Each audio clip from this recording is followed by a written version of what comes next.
So this is the third part of this series on how to make the miniature granny square. This one has the popcorn center. That would be the daisy center, which is not finished yet obviously.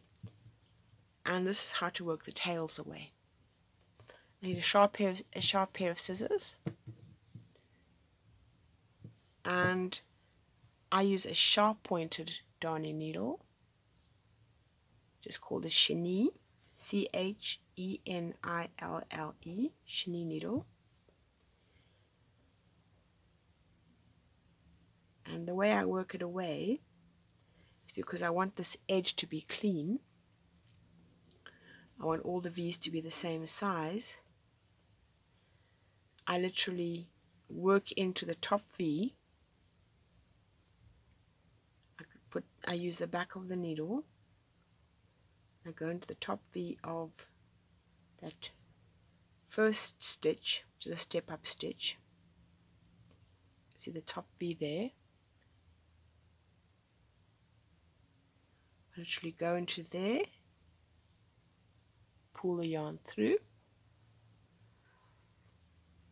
and then I will work into the place where the yarn's just come from, and I will go through both of the loops on the back of the work.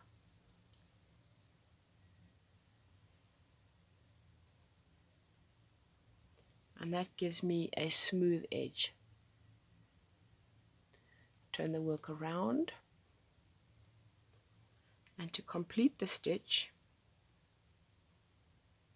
I go from the side here, just underneath where I've come through, and I go across to the other side and I pick up the stitches.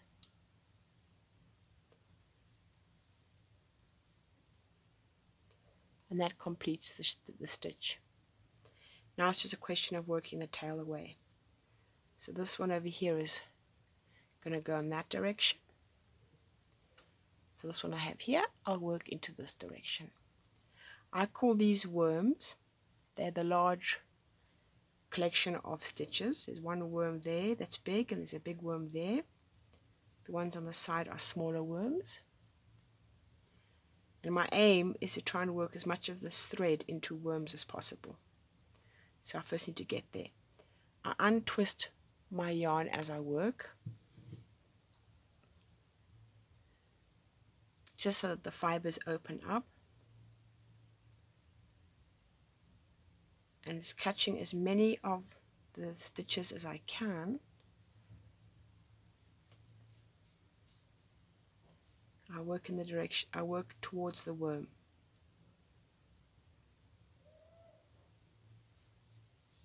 I have fingers at the back, checking that it doesn't come through.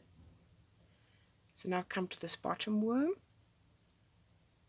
and pull the yarn all the way through there, turn it. Now I want to go to this top worm here.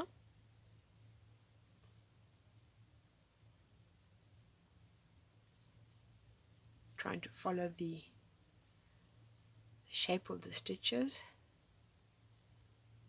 And now I've got to the top worm.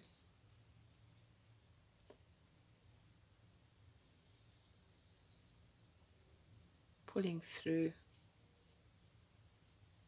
I have a little bit left. So I'm going back to the bottom worm and holding with this finger nice and tight so it doesn't distort the work, pulling through. I'll do the same with the other side. This is a starter yarn. There's that original little knot.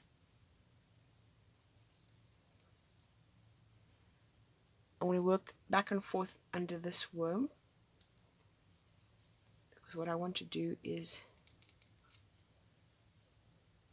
anchor that little knot in there, give it a little tug. I'm going to go back, catching as many fibers as I can, coming back to that original knot, using this thumb just to make sure it doesn't distort too much. there's that original little knot. I'm very happy. And so now I'm working up to the worm on the second row.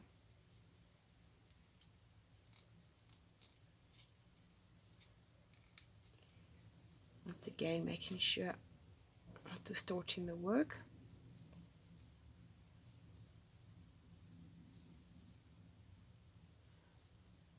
Go down with a slightly longer tail.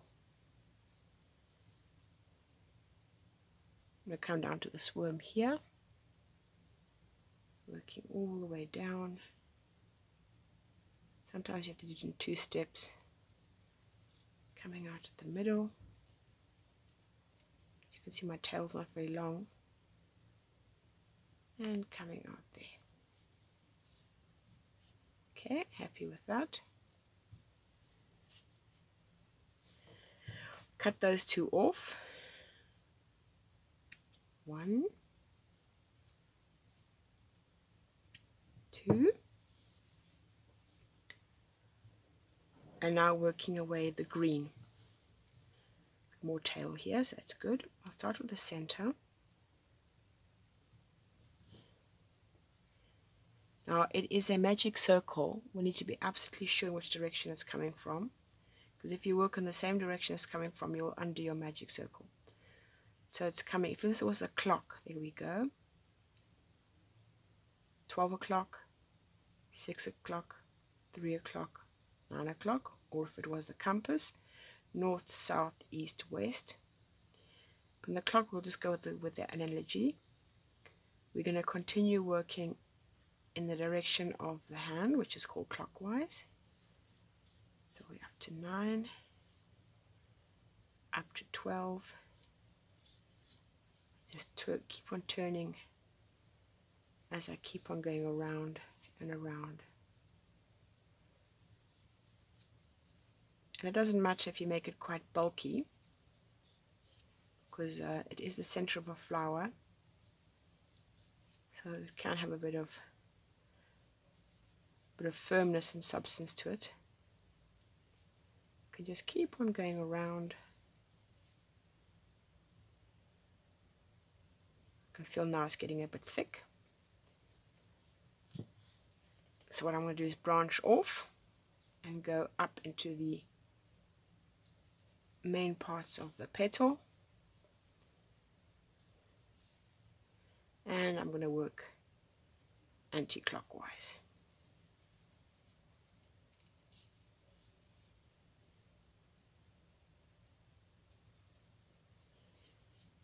It's really solid and firm and it won't come undone. Take the one that was the end of the work. Remember that it was finished with a slip knot. You can see from the front you can't even see the slip knot, so it's fine. But I want to secure it a bit. So I'm just going to down a little bit. And I'll come back up. So where's the slip knot there? Go down. Give a nice hard tug. And then I'm going to go back to where the slip knot is. So literally going back on myself. Now I feel that slip knot and everything is nicely worked in. I'm going to go through the worm. In this case it's a purple worm.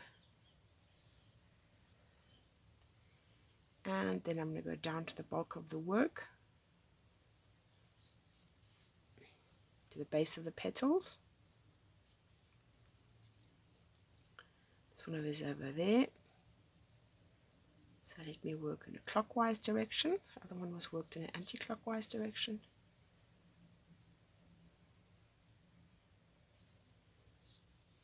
Always giving the needle a little bit of a turn. I'll unravel it even more now that I've finished with that slip knot, so that these fibers can all grip with each other.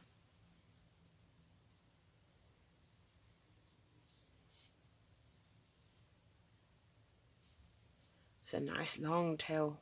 I can really work it away.